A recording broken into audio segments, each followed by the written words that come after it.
ಚಿತ್ರದುರ್ಗ ದುರಂತ ಸ್ಥಳಕ್ಕೆ ಗೋವಿಂದ ಕಾರಜೋಳ ಬಂದಿದ್ದಾರೆ.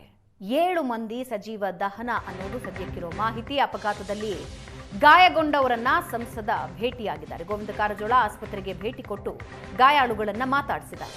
ಮೃತರ ಆತ್ಮಕ್ಕೆ ದೇವರು ಶಾಂತಿ ನೀಡಲಿ ಅಂತ ಸಂಸದರು ಹೇಳಿದ್ದು, ಮೃತರ ಕುಟುಂಬಸ್ಥರಿಗೆ ನೋವು ಭರಿಸುವ ಶಕ್ತಿ ನೀಡಲಿ, ರಾಜ್ಯ ಸರ್ಕಾರ ಹೆಚ್ಚಿನ ಪರಿಹಾರ ನೀಡಬೇಕು ಅಂದಿದ್ದಾರೆ.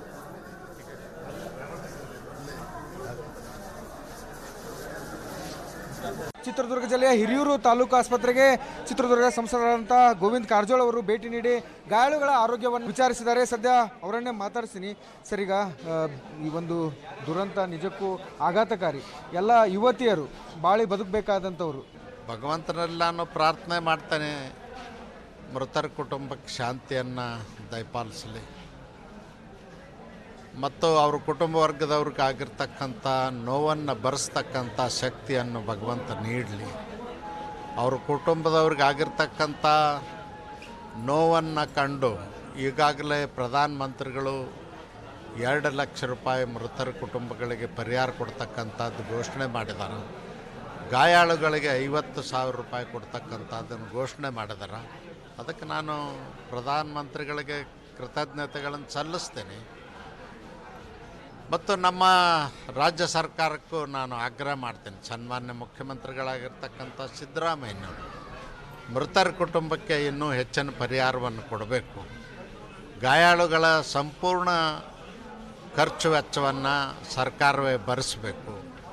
ಗಾಯಾಳುಗಳಿಗೂ ಕೂಡ ಸ್ವಲ್ಪ ಮಟ್ಟಿಗೆ ಪರಿಹಾರವನ್ನು ಕೊಡಬೇಕು ಅಂತ ಒತ್ತಾಯ ಮಾಡ್ತೀನಿ. ಎಷ್ಟು ಜನ ಮೃತಪಟ್ಟಿದ್ದಾರೆ ಮಾಹಿತಿ ನಿಮಗೆ ಸಿಕ್ಕಿದೆ? 20 ಆಗಿದೆ ಅಂತೇಳಿ ಈಗಾಗಲೇ ನನಗೆ ಅಧಿಕಾರಿಗಳು ಮಾಹಿತಿಯನ್ನು ಕೊಟ್ಟಿದ್ದಾರೆ. ನಮ್ಮ IGP ರವಿಕಾಂತೇಗೌಡರು ರಾತ್ರಿನೇ ತಿಳಿದ ತಕ್ಷಣ ಬಂದು ಇಲ್ಲಿ ಕ್ಯಾಂಪ್ ಮಾಡಿದ್ದರು. ಈಗ ಬೆಳಗ್ಗೆ ನಾನು ಮಾತಾಡಿದಾಗ ಅವರು ಹೇಳಿದರು 9 ಜನ ಮೃತಪಟ್ಟರು. ಈಗ ಟ್ರಾಫಿಕ್ ವ್ಯವಸ್ಥೆ ಸುಧಾರಣೆ ಬಗ್ಗೆಯೂ ಸಹ ಮಾತಾಡಿದ್ರು. ಟ್ರಾಫಿಕ್ ವ್ಯವಸ್ಥೆ ಬಗ್ಗೆ ರಾಜ್ಯ ಸರ್ಕಾರ ಅಲರ್ಟ್ ಆಗಬೇಕು.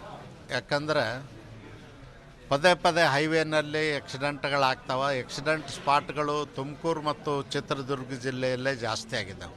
ದಾವಣಗೆರೆಯಿಂದ ತುಮಕೂರವರೆಗೂ ಪದೇ ಪದೇ ಆಕ್ಸಿಡೆಂಟ್ಗಳಾಗ್ತಾಯಿದ್ದಾವೆ.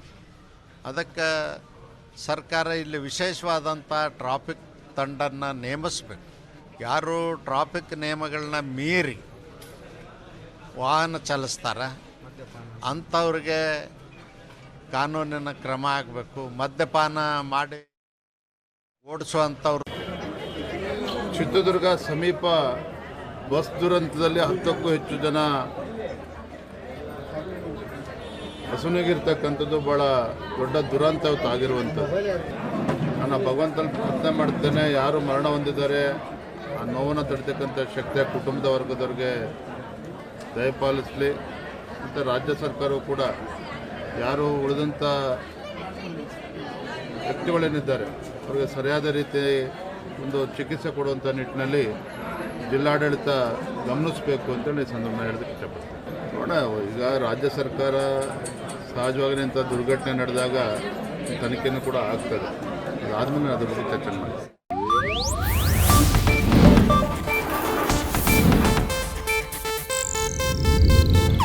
ಇದು ಏಷ್ಯಾನೆಟ್ ನ್ಯೂಸ್ ನೆಟ್ವರ್ಕ್ ಪ್ರಸ್ತುತಿ.